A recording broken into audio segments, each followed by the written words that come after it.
di lacinya masih ada sampah atau tidak? Sudah bersih? Sudah. Lampunya yang masih belum lurus dengan di depan, silakan dirapikan.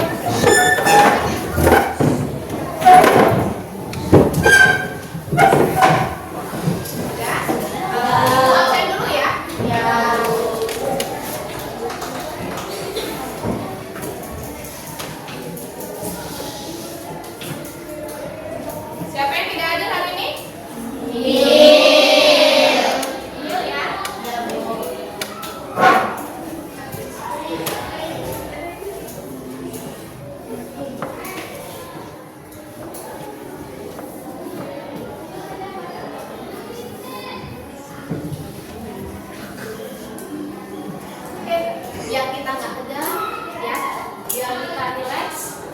Ibu minta kalian duduk yang rapi, yang tenang, posisi badan relax saja, ya. Sudah merasa nyaman? Sudah. Kita mau menggunakan teknik mindfulness, ya. Nanti kalian coba bernafas, tarik nafas sebanyak 4 hitungan, tahan selama 4 hitungan, hembuskan lewat mulut selama 4 hitungan. Ulangi kembali, tarik nafas lagi, tahan, hembuskan. Sekali lagi, tarik nafas lagi, tahan, hembuskan. Gimana? Sudah mulai relax? Sudah mulai. Oke. Kenapa tadi harus kita lakukan teknik itu? Karena agar pikiran kita itu lebih siap dan fokus untuk belajar.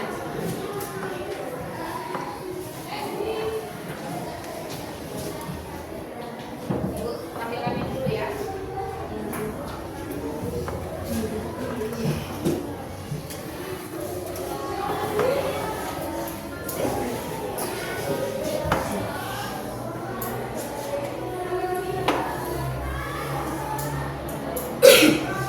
Silakan kalian buka bukunya, keluarkan bukunya, alat tulisnya disiapkan.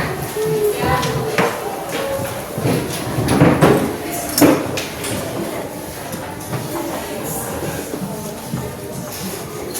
Udah relax kan? Udah relax kan? Udah enak kan? Sudah.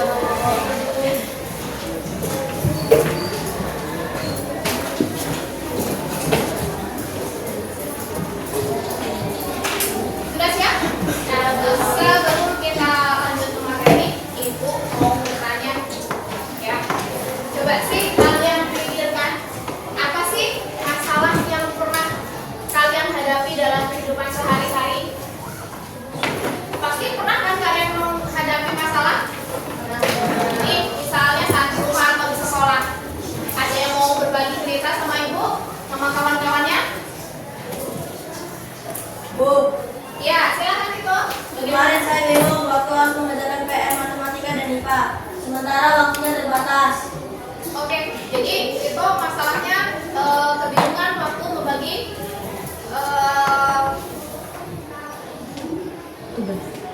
membagi tugas, mengerjakan tugas ya. Tadi matematika dan IPA ya. Terus bagaimana itu menyelesaikan masalahnya?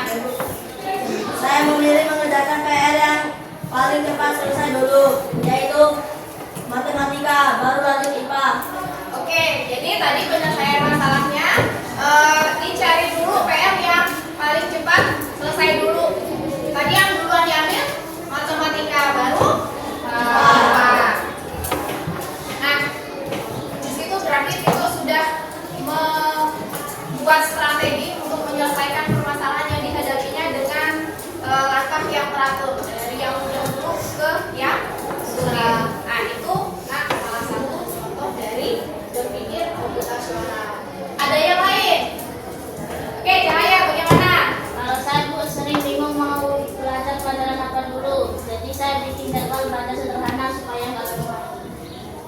hebat. Itu yang dinamakan dekomposisi. Kalau di dalam 4 komponen berpikir komputasional. Tadi Cahaya sudah membagi kegiatan yang besar ya dari semua pelajaran, kemudian diambil menjadi langkah-langkah kecil sesuai jadwal yang sudah dibuat. Jadi tugasnya itu lebih mudah dikerjakan ya.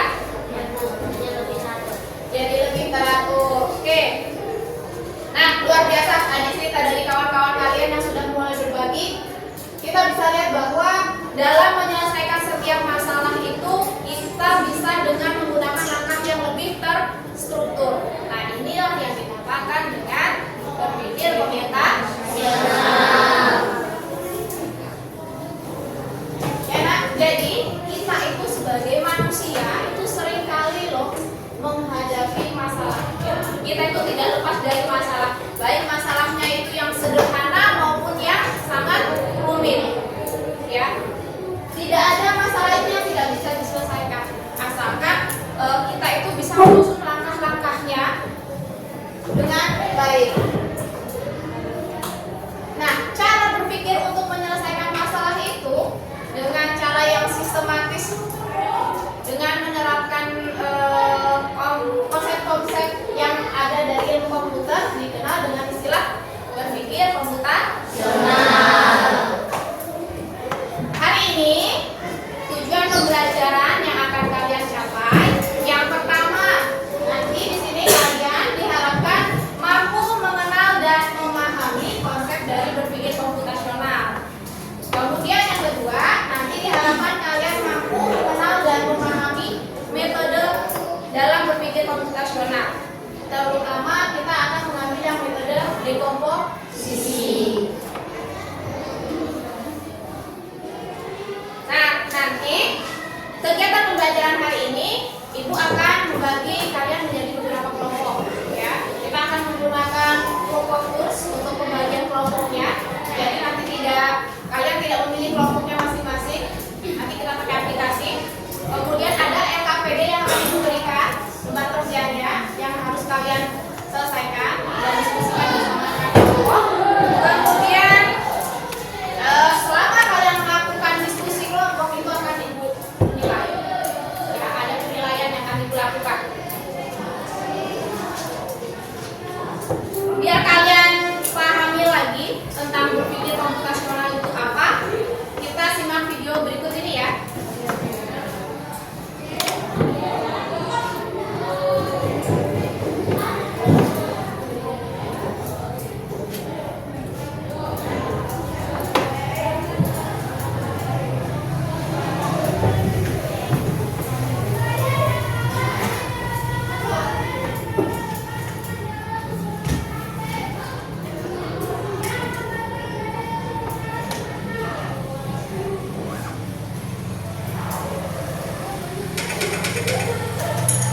Pengenalan computational thinking.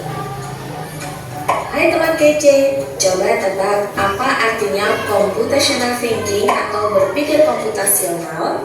Adakah yang bermata jeli dan melihat kata komputasional di sini? Jadi mungkin ada hubungannya dengan komputer ya? Iya, betul sekali.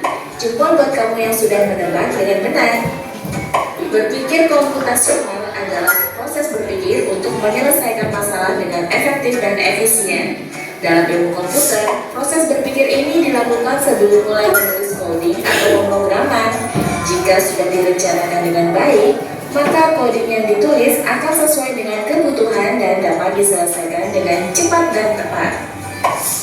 Tapi ternyata berpikir komputasional juga bisa dilakukan tanpa komputer dan tanpa internet loh.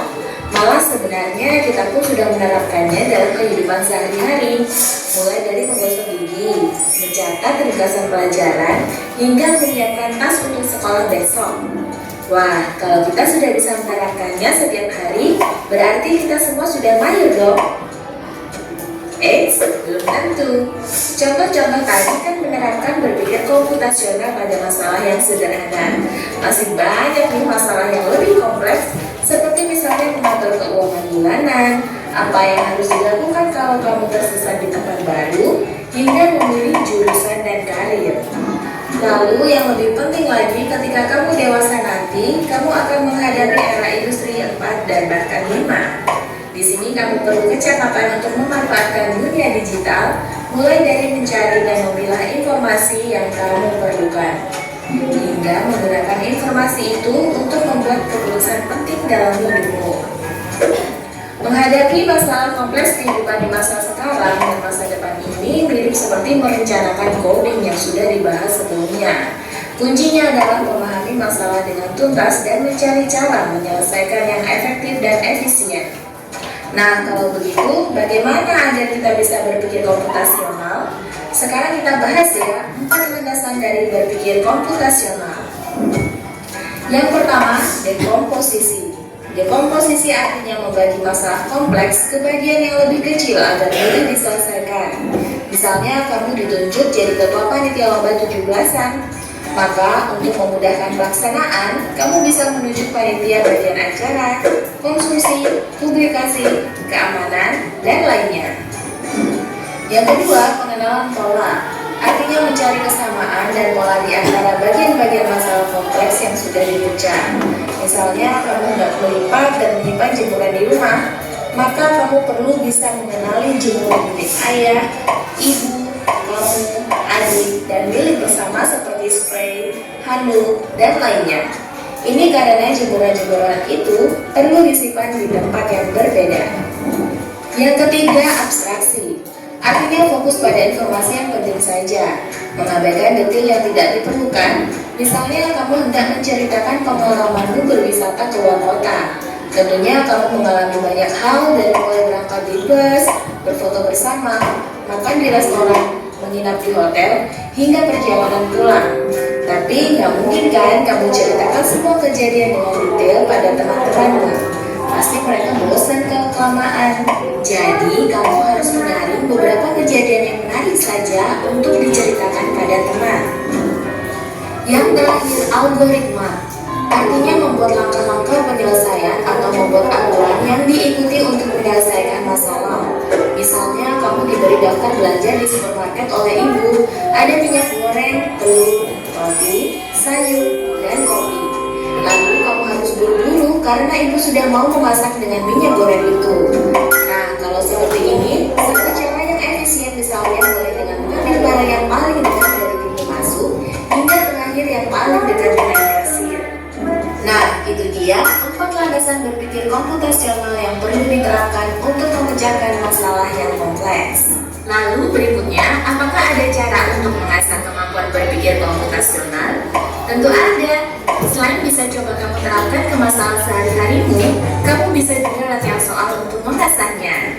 Misalnya, gurumu akan memberikan soal-soal computational thinking di mata pelajaran matematika, bahasa Indonesia, dan IPAS dalam kurikulum mereka. Selain itu, kamu bisa ikut tantangan bebas Indonesia juga. Yuk coba simak satu contoh soal computational thinking. Dalam bis studi wisata, ada 3 kelompok anak yang akan diantarkan ke 3 tujuan berbeda. Bis berhenti pertama di restoran, lalu hotel, dan terakhir di museum. Hanya ada 1 tempat penyimpanan koper di samping bis, yang hanya bisa dibuka dari 1 pintu. Sopir bis ingin mengatur koper-koper penumpang hingga mudah dikeluarkan. Bantu supir bis menentukan urutan memasukkan koper-koper itu ke dalam tempat penyimpanan. Pertanyaan, koper kelompok anak yang mana yang dimasukkan terakhir? A. Anak yang ingin pergi ke museum. B. Anak yang ingin pergi ke restoran. C. Anak yang ingin pergi ke hotel. Atau D. Yang manapun boleh. Soal ini diadaptasi dari challenge.bebas.org. Kalau kamu tahu, coba ya dijawab di kolom komentar. Kejar cita, kejar ilmu, raih cita.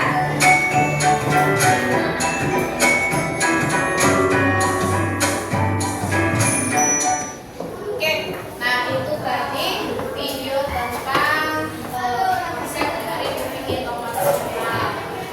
Ada 4 konsep. Yang pertama ada apa? Dekomposisi. Yang kedua, yang ketiga, abstraksi. Dan yang keempat,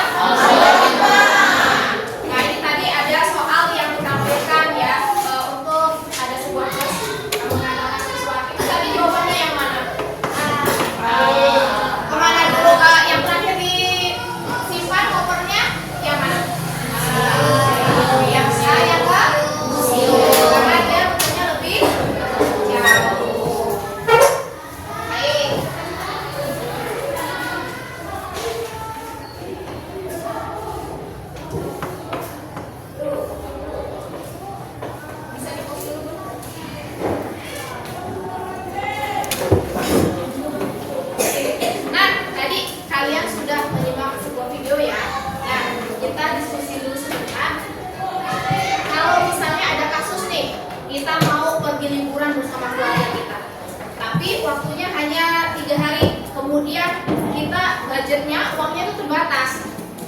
Gimana sih caranya kita itu nyusun rencananya supaya tetap bisa berjalan? Ada yang bisa mencoba? Oke, siapa? Denia, silakan. Apa langkah yang diambil? Kita pilih dulu tempat wisata yang paling penting. Oke, jadi kalau Denia memilih dulu tempat wisata yang paling penting, betul ya? Itu namanya dekomposisi. Kemudian Denia tadi artinya dekomposisi itu sudah memecah masalah yang besar itu menjadi masalah yang kecil. Ada yang lain? Ya, Denia? Kita atur biaya supaya cukup untuk transportasi, makan, dan penginapan. Oke, diatur lagi biayanya ya. Bisa untuk transportasinya, kemudian nanti biaya makannya sama penginapan selama liburan. Bagus, itu yang namanya pembekalan sekolah ya. Dan juga termasuk dalam abstraksi. Karena apa, kita fokusnya pada hal yang penting aja. Untuk transport, makan, kemudian sama penginapan. Nah, kalau sudah, bagaimana sih caranya kita menyusun langkah-langkahnya? Ada yang menjawab? Oke, silakan ya. Buat jadwal harian Bu, misalnya hari pertama ke tempat A, hari kedua ke tempat B dan C, hari ketiga pulang. Oke, tepat sekali.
situ di LKPD-nya.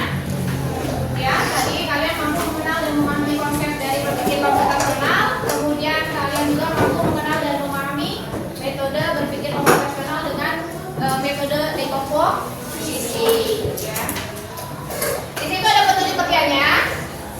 Kalian diminta berdiskusi dengan anggota kelompoknya untuk memahami kode rute yang diberikan oleh Damar. Silakan baca petunjuk rute dengan cermat, kemudian ikuti instruksinya untuk menemukan tujuan akhir dari perjalanannya. Kemudian nanti kalian diminta untuk menggambar rutenya yang akan kalian lalui berdasarkan instruksi yang sudah diberikan. Di situ ada aktivitasnya. Ya, silakan dibaca. Damar itu nanti akan mengarahkan rute kepada temannya dengan kode rute dari kota A melalui beberapa bundaran atau node ya. Dia menggunakan angka untuk menjelaskan simpangan yang harus diambil di setiap bundaran. Nah, ada contohnya di situ. Jika Damar memberikan kode 412 dari kota A, itu berarti pada bundaran pertama ambil simpangan keempat. Kemudian pada bundaran kedua ambil simpangan ke-1 dan pada bundaran ketiga ambil simpangan ke-2. Tugas kalian ada di halaman selanjutnya, di lembar berikutnya. Damar itu memberikan kalian petunjuk 3, 1, 3, 2, 3 dari kota A menuju kota B. Nah, berdasarkan petunjuk yang tadi sudah diberikan Damar, silakan kalian gambar rute yang akan kalian lalui. Terus, di mana tujuan akhir dari rute itu? Yang kedua, kalian juga menjelaskan nanti bagaimana memecahkan masalah tersebut dengan langkah-langkah berpikir komputasional, ya. Dari dekomposisinya, pengenalan pola dan abstraksi dan algoritmanya. Bisa dipahami untuk tugasnya hari ini?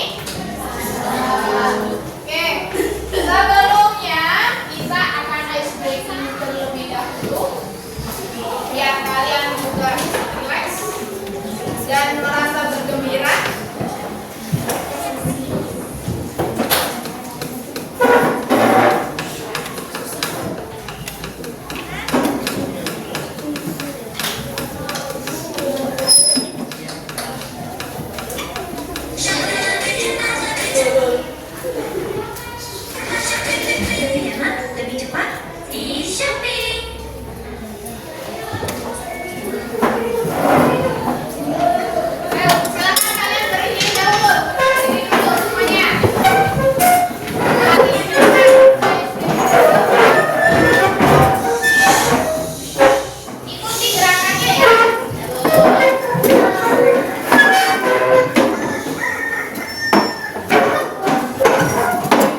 juggling too many tools at work and paying more and more for them?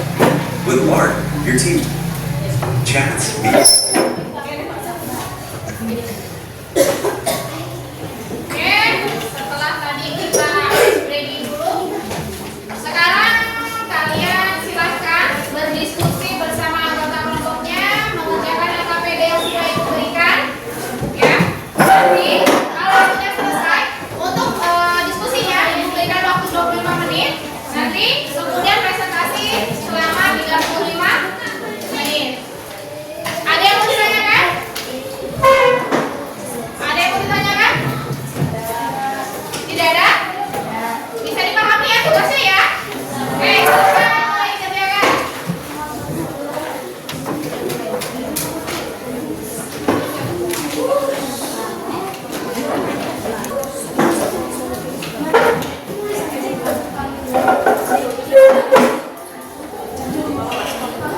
Nah, jika ada kesulitan, kalian boleh bertanya dengan rekannya yang sudah paham ya.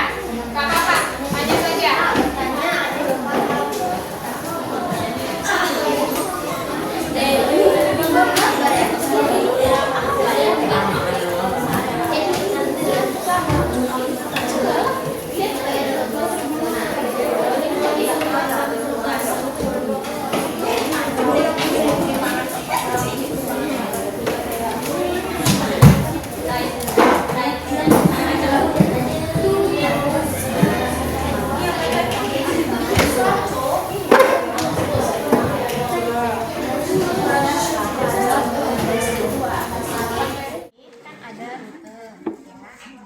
Damar itu ngasih kalian kode. Dia ngasih contoh, kalau dia kodenya 412 itu berarti dia kan harus dari A bundaran pertama simpang keempat 1 2 3 4 ya. Terus dia bundaran kedua tadi. Kemudian ambil simpangan pertama ke yang ini. Ya. Kemudian bundaran ketiga dia ambil simpangan ke yang kedua. Nanti kita tuliskan gambarnya kalian buat di sini untuk rute dengan kode ini yang diberikan kepada nanti baru penjelasannya di sini di bawahnya.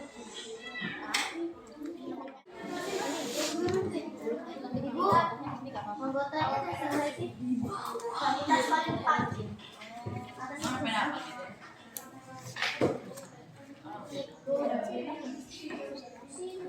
Ya, jangan lupa nanti sama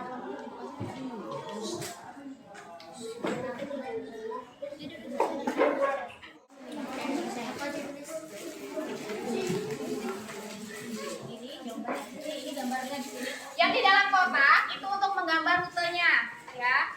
Kemudian bawahnya baru jawaban nomor 2 ya. Nomor 1 di kotak ini loh kan gambar rutenya ya. Kemudian baru jelaskan bagaimana kamu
sebagai tanya jawab.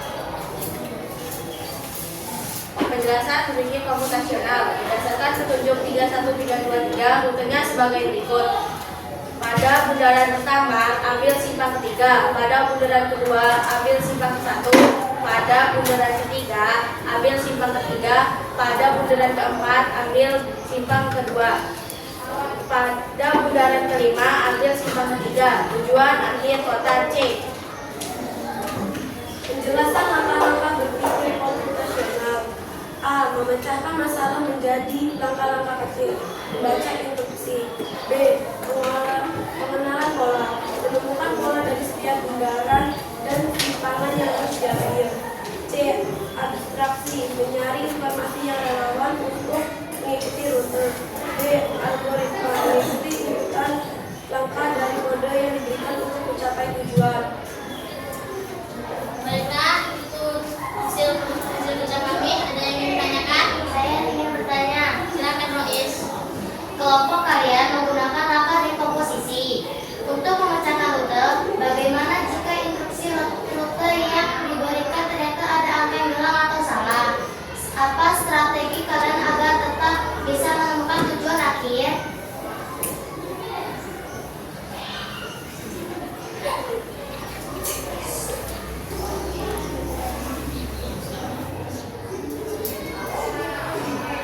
Baiklah, kami akan memeriksa ulang kode rutenya satu persatu, lalu membandingkan dengan pola rute yang salah yang sudah kami buat sebelumnya. Jika ada yang janggal, kami bisa mendiskusikan kemungkinan simpangan yang logis berdasarkan rute terdekat. Jadi, strategi kami adalah mengecek langkah per langkah atau dekomposisi sambil mencari pola agar tidak tersesat. Terima kasih. Ada yang ingin ditanyakan lagi? Tidak. Baiklah, sekian dari kami. Jika ada kurang-kurang mohon maaf. Untuk diri.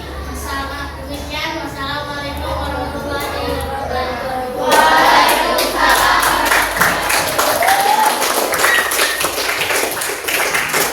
Kepada kelompok 3 yang sudah menyampaikan hasil pekerjaannya, bagus sekali. Beri tepuk tangan sekali lagi. Karena dari kelompok 3 tadi sudah menunjukkan tuh bagaimana dekomposisi itu membantu memecahkan masalah menjadi bagian yang kecil-kecil sehingga mudah untuk dicek kembali atau diperiksa kembali ketika ada kesalahan. Nah tadi dari pertanyaan Rois untuk strateginya ya, jawaban dari kelompok 3 tadi akan memeriksa ulang dan menemukan pola yang sangat tepat. Nah tadi kan ada pertanyaan dari rekan kalian ya, dari Rois tentang strateginya. Nah kelompok 3 tadi juga sudah memberikan apa langkah yang mereka ambil, yaitu tadi akan memeriksa ulang dari hasil jawaban yang mungkin sebelumnya gagal dibuat ya. Kemudian juga sudah menemukan pola dengan sangat tepat. Mungkin masukannya untuk kelompok 3 dan yang lain bisa nanti juga ditambahkan ide untuk membuat algoritmanya. Misalnya algoritma sederhana menuliskan instruksi dalam bentuk daftar langkah-langkah ya, yang lebih terstruktur. Oke. Sekarang kita melakukan refleksi dulu ya tentang pembelajaran kita hari ini.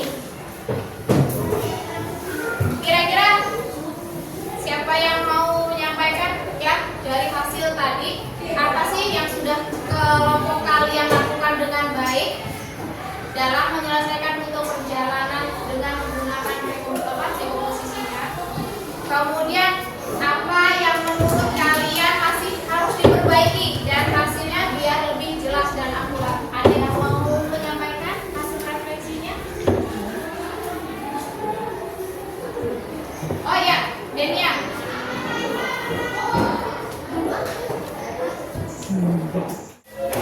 Dena, dari pembelajaran kita hari ini, kita sudah belajar tentang apa? Berpikir? Khususnya di yang dekomposisi. Nah, dari tadi latihan diskusi kalian dan mengerjakan RKPD-nya, kita